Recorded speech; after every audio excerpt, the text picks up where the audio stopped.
There is a moment in the Gospel of Mark where the translation suddenly stops. The writer is moving rapidly through the life of Jesus. He is writing in Greek, the common language of the Roman Empire, carefully explaining the events of this Jewish rabbi to a wide, Gentile audience. When he needs to explain a Jewish custom, he explains it. When he needs to clarify geography, he clarifies it. His goal is to make the story as accessible as possible. But right in the middle of chapter 5, the Greek language falls away. Jesus is standing inside the quiet bedroom of a 12-year-old girl. The girl has just died. But as Jesus steps up to the bed, Mark refuses to translate the words that Jesus speaks. He makes his Roman readers stumble over a foreign phrase. He forces them to hear the exact syllables that came out of the mouth of Christ in his native tongue. 2 words, spoken in Aramaic, Talitha Koum. If you look at this verse in your English Bible, you will find a helpful translation immediately following the phrase. The text will usually say, which means, "Little girl, I say to you, get up." That translation is not wrong. It captures the action. It tells us exactly what Jesus is doing. It communicates the command, but it fails to capture the intimacy. And it almost completely misses the tone of the room. When we imagine a resurrection, we expect it to sound loud. We expect a miracle of this magnitude to echo with absolute divine authority. If a man is going to stand over a corpse and reverse the ancient, unyielding grip of human mortality, we expect him to shout. We expect a thunderous command, a warrior king conquering the grave. But the phrase Jesus actually uses is shockingly ordinary. It is not the rigid language of a commander giving an order to a soldier. It is the tender language of a parent.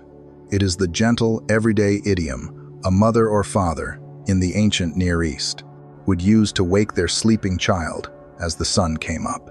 Mark leaves the Aramaic in the text because the Greek translation alone is not enough to hold the beauty of the moment. The translation gives us the power, but the original Aramaic gives us the heart. Peter was one of the few people standing in that room. Decades later, when he passed this memory down to Mark, he did not just remember the shock of the girl opening her eyes. He remembered the exact sound of the voice of Jesus. He remembered the quiet whisper that broke the heavy silence of death. This detail is not random. It is the point. The words Jesus chose reveal something profound about how God views the darkest reality of the human condition. To us, death is a terrifying, unbreakable wall. It is the absolute end. But to the Creator, death is not a wall. It is merely a slumber. It is a temporary rest waiting for His voice. However, to understand the full weight of these 2 Aramaic words and why they carry such overwhelming emotional power, we cannot begin in the quiet of the bedroom. We first have to feel the absolute chaos of the day they were spoken. To feel the quiet power of the bedroom, we have to start at the shoreline. Jesus has just crossed over to the other side of the Sea of Galilee. As soon as he steps out of the boat, a massive, chaotic crowd immediately surrounds him. At this point in the Gospel of Mark, Jesus is a deeply polarizing figure. The ordinary people are desperate for his teaching and his healing, but the religious establishment is growing hostile. The tension in the region is thick, and into this chaotic scene, a man pushes his way to the front. His name is Jairus. Mark makes sure we know exactly who this man is.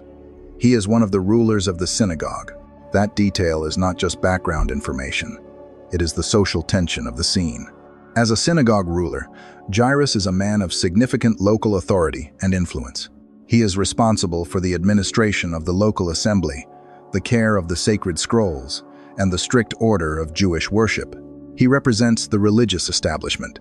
Men with his title do not bow to controversial, wandering rabbis. To approach Jesus in broad daylight, surrounded by hundreds of witnesses, is a massive risk. It threatens his reputation. It compromises his standing among the religious elite. But Jairus is not acting as a religious official today. He is acting as a terrified father. Mark tells us that the moment Jairus sees Jesus, he falls at his feet. A man of high civic status throws himself into the dirt. It is a posture of absolute, undignified desperation. He pleads with him over and over again. His words are heavy with panic. He says, "My little daughter is dying. Please come and lay your hands on her so that she will be healed and live." The text tells us she is 12 years old. For 12 years, she has been the light of his home. And now, her life is slipping away. She is not just sick with a fever. She is actively at the point of death. This sets a ticking clock over the entire narrative. Every single second matters. There is no time to waste. Jairus needs Jesus inside his house right now, or his daughter is going to stop breathing. Jesus does not hesitate. He immediately agrees and goes with him. But the journey to the house is not simple. Mark chapter 5 tells us that a large crowd followed and pressed around him. The language used here describes a suffocating, crushing multitude. People are shoving, reaching, and crowding the narrow dirt streets. They are moving toward the house, but agonizingly slowly. It is too slow for a father whose child is taking her final breaths. You can imagine the sheer anxiety radiating from Jairus. He is likely pushing through the bodies, trying to clear a path, constantly looking back to make sure Jesus is still following him. The answer to his agonizing prayers is finally walking with him. They just need to make it to the door. But just as the pressure reaches its peak, the narrative violently stops. Jesus suddenly stops walking. The rescue mission comes to a grinding halt. Jesus turns around in the middle of the crushing crowd and asks a question that makes absolutely no sense to a father who is rapidly running out of time. And while Jesus pauses to speak to a stranger in the street, the clock runs out. Right in the middle of the desperate rush to save a dying child, the Gospel of Mark does something deeply intentional. He interrupts the story. Jesus suddenly stops in the crushing crowd because someone has touched his clothing. It is a woman who has been suffering from a severe hemorrhage, and Mark gives us a detail that connects her directly to the house they are trying to reach. He tells us she has been bleeding for exactly 12 years. That number is not a coincidence. Jairus has a 12-year-old daughter who is dying. This woman has been bleeding for 12 years. For the exact amount of time the little girl has been bringing joy to her father's house, this unnamed woman has been living in absolute agony. According to the purity laws of the first century, her physical condition made her ceremonially unclean. That meant, for 12 years, she had not been allowed inside the synagogue. For 12 years, she had been cut off from normal social contact. She was an outcast. Look at the massive contrast Mark is building. Jairus is a man of high status, wealth, and religious authority. He approached Jesus boldly, from the front, speaking clearly for everyone to hear. The woman has no status, no wealth, and no religious standing. She approaches Jesus quietly, from behind, hiding in the crowd, hoping just to touch the edge of his garment. But when she touches him, she is instantly healed, and Jesus stops. For the woman, this is the greatest moment of her life. But for Jairus, it is an absolute nightmare. Every second Jesus spends looking through the crowd, asking who touched his clothes, is a second that Jairus' daughter moves closer to death. The delay must have felt agonizing. Finally, the woman comes forward. She falls at the feet of Jesus, trembling with fear, and tells him the whole truth. And then, Jesus looks at this marginalized, unclean outcast, and he speaks a word that completely changes her identity. He says, "Daughter, your faith has made you well. Go in peace." This is a stunning moment. In all four Gospels, this is the only time Jesus is ever recorded directly addressing a woman with the title daughter. Why here? Why now? Jesus is currently on his way to heal the beloved daughter of a powerful synagogue ruler. But he stops the entire procession to publicly declare that this unnamed bleeding woman is also a daughter. He is showing the crowd, and he is showing Jairus, that the kingdom of God does not recognize the social boundaries of the world. The religious elite and the ceremonial outcast are on the exact same ground. Both are desperate, both need healing, and both are deeply loved by the Creator. Jesus restores the woman. He gives her back her health, her peace, and her place in the community. But this beautiful moment of restoration in the street seems to come at a terrible cost, because while Jesus is still looking at the woman, while the word daughter is still hanging in the air, the worst possible news arrives. Men push through the crowd.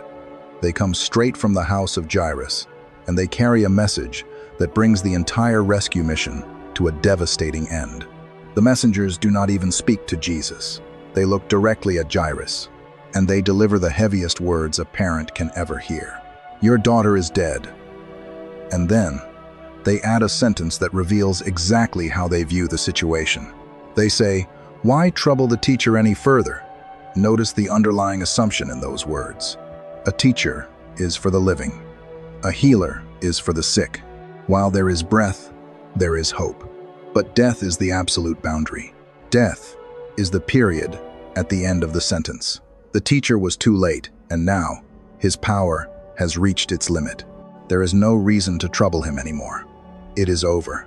But Mark tells us that Jesus overhears what they are saying. He does not wait for Jairus to collapse. He does not allow despair to take root. He turns to the terrified father and says, "Do not fear, only believe." Jesus does not turn back. He continues toward the house, but the dynamic has changed. He stops the crushing crowd from following him.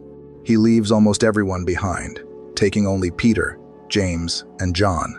When they finally arrive at the home of Jairus, they do not find a quiet, solemn environment. They walk into absolute chaos. Mark chapter 5, verse 38, tells us that Jesus saw a commotion, with people weeping and wailing loudly. To understand this scene, we have to understand the ancient culture of mourning. In the first century, grief was not a private, silent affair. It was an aggressive, public event.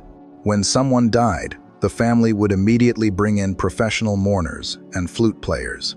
Later, Jewish traditions recorded in the Mishnah state that even the poorest man was expected to hire at least 2 flute players and 1 wailing woman for a funeral.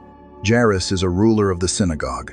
He is a man of significant wealth and status, and his 12-year-old daughter has just died. By the time Jesus arrives, the house is vibrating with the piercing, agonizing noise of professional grief. It is a wall of sound. It is the chaotic, desperate noise of a world that knows it has been conquered by death. Jesus steps into this overwhelming commotion and asks a question that sounds completely absurd.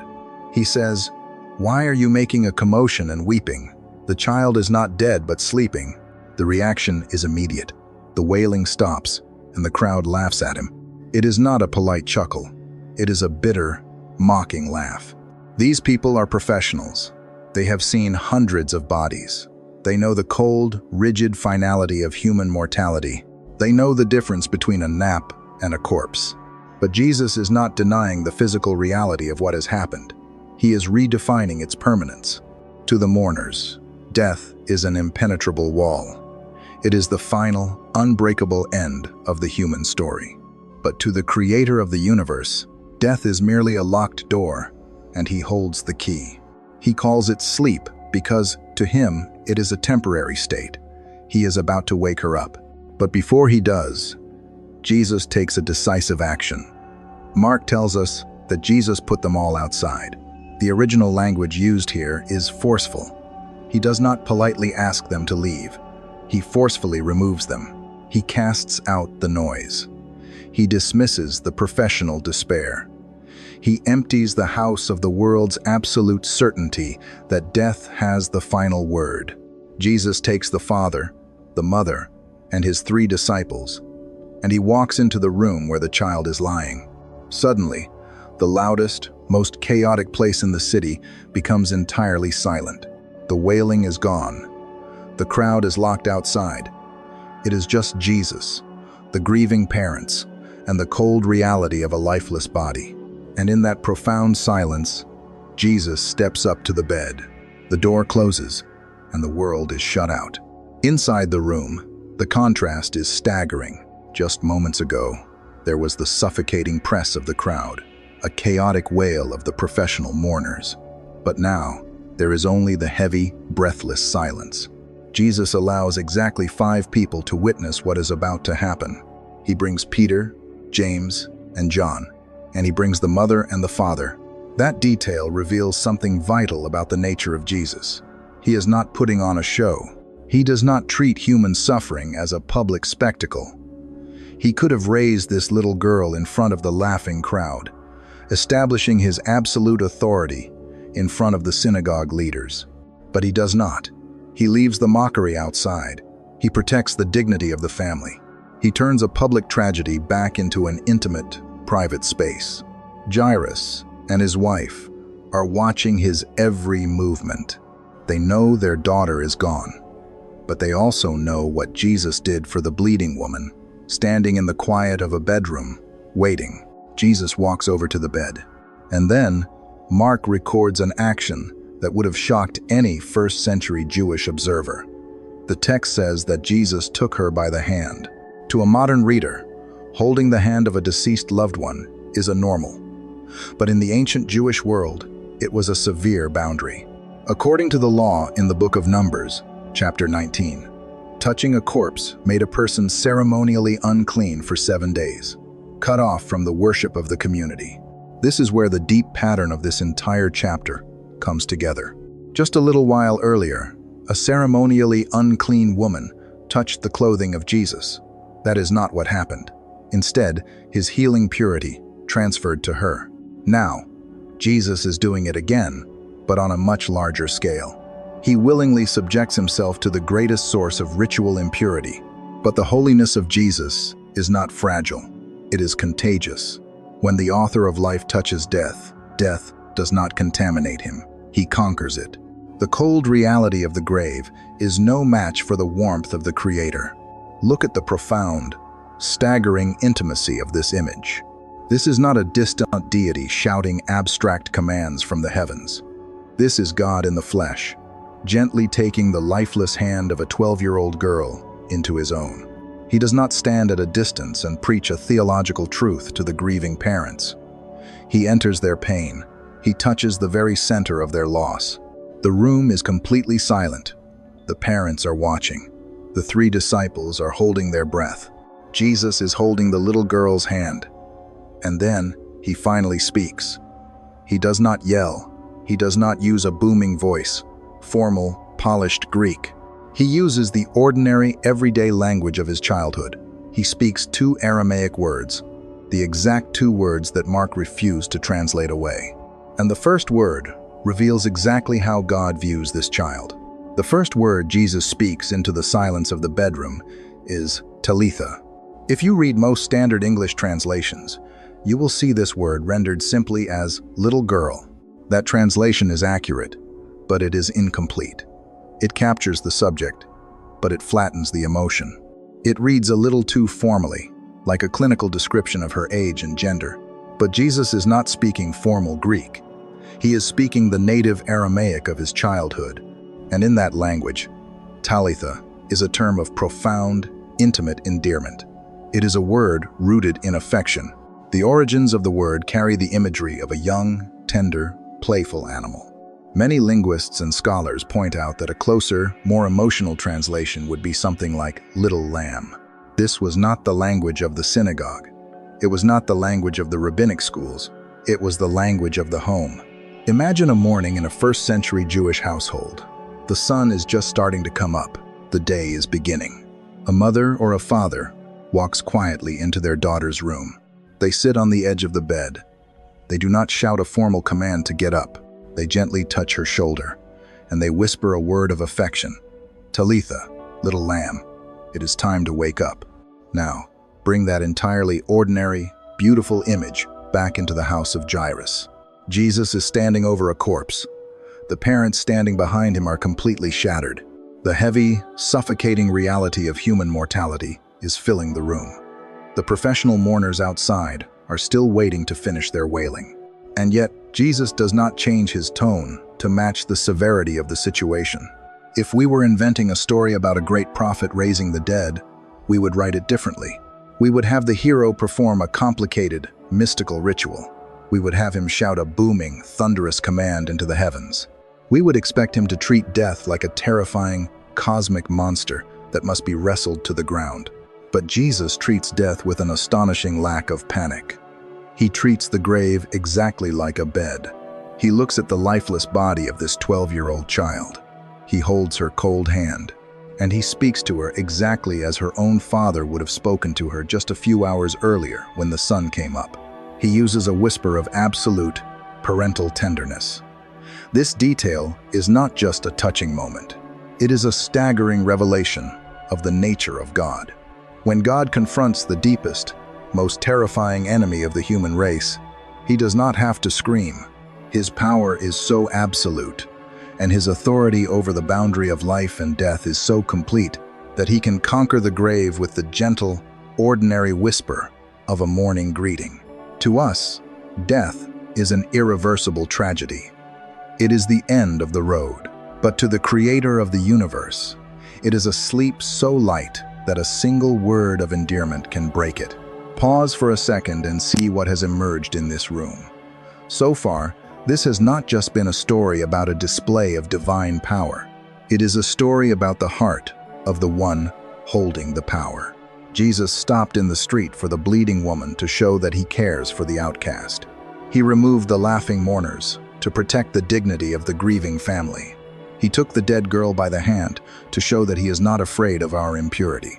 And he used the word Talitha to show that his approach to our suffering is breathtakingly personal. He does not address her as a forgotten soul trapped in the underworld. He speaks to her as a child taking a nap. But tenderness alone cannot conquer the grave. Love can sit by the bedside. Love can hold the hand of the dying. But love without divine authority cannot bring the dead back to life. The first word Jesus speaks is a word of love, but the second word is a word of power. And it is that second word that actually tears the fabric of death apart. The first word Jesus whispers in the quiet of the bedroom is a word of absolute tenderness. Talitha, little lamb. It reveals that God is not standing far off, shouting into the darkness. He is close, he is personal, but tenderness, by itself, is not enough to empty a grave. A grieving mother can hold the hand of her child and speak words of deep affection, but her love cannot bring the child back. To reverse the unyielding law of human mortality, you need more than proximity. You need authority. And that brings us to the second word Jesus speaks, Koum. In Aramaic, it is a simple, direct imperative. It means arise, stand up.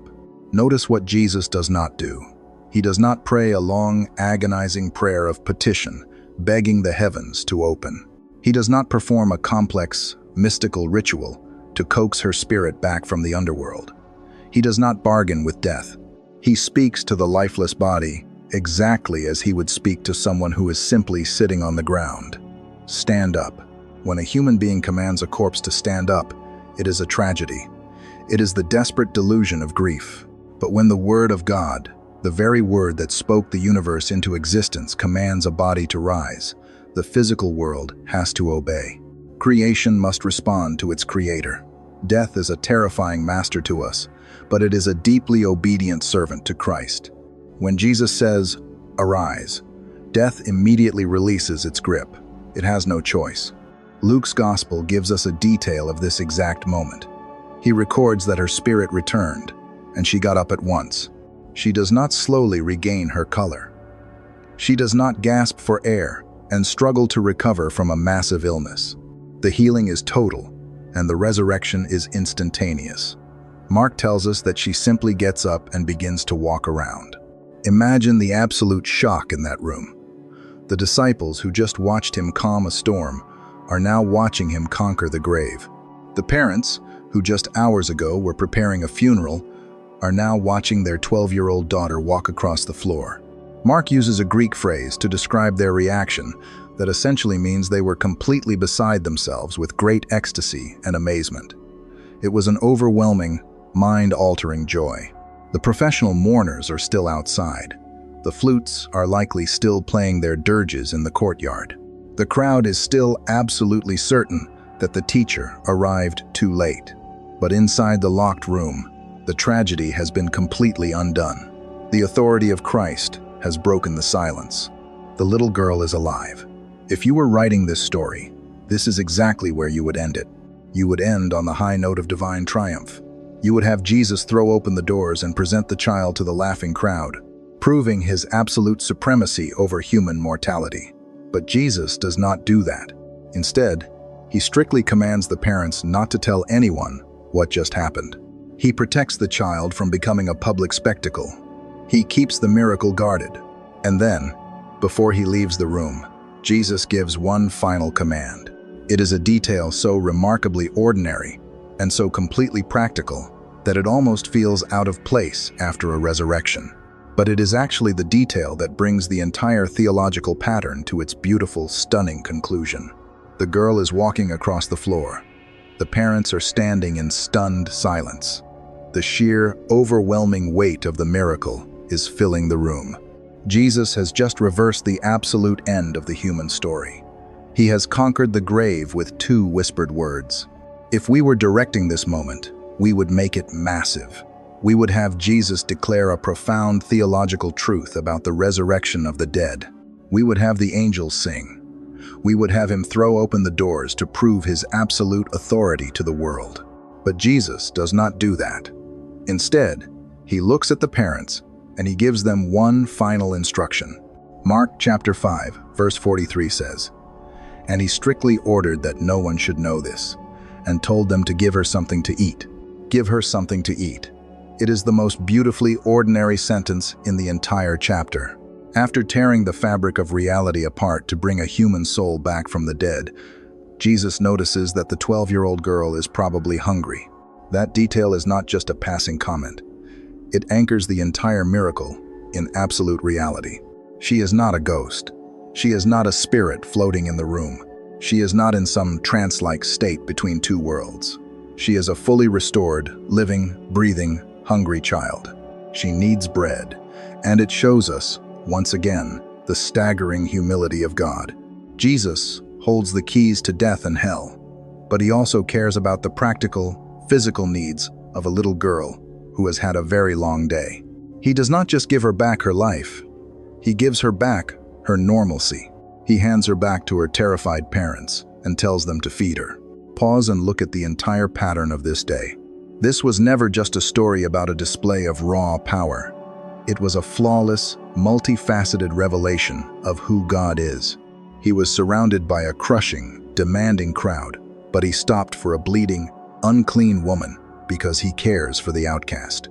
He was mocked by professional mourners, but he cast them out because he protects the dignity of the grieving. He was standing over a corpse, but he took her by the hand, proving that the impurity of our death cannot contaminate his holy life. And when it was time to speak the words that would shatter the grave, he did not shout. He spoke the everyday language of the home. Talitha Koum, little lamb, arise. Mark refused to translate those words into Greek because he knew that the early Christians, facing their own trials and their own eventual deaths, did not just need the facts of the miracle. They needed the sound of the Savior's voice. The translation alone could never carry that weight. The Greek text tells us that a monumental miracle occurred, but the original Aramaic tells us exactly how God approaches our deepest suffering. We spend our entire lives terrified of death. It is the great, undefeated enemy. It is the thief that steals everything we love, leaving us in a world of chaotic, desperate grief, much like the mourners outside the house. But the Gospel of Mark stops the story to give us a profound, beautiful promise. To us, the grave is a permanent, terrifying end, but to the Creator of the universe, it is merely a quiet slumber, waiting for the morning. And when the time comes for him to empty the graves and wake his children, he will not need to shout. The ancient, heavy doors of death will easily swing open at the sound of a gentle, familiar whisper. If this journey through Scripture helped you see the heart of God more clearly, consider subscribing so you do not miss our next study. The untranslated Aramaic was never just a linguistic detail. It was the quiet architecture of redemption.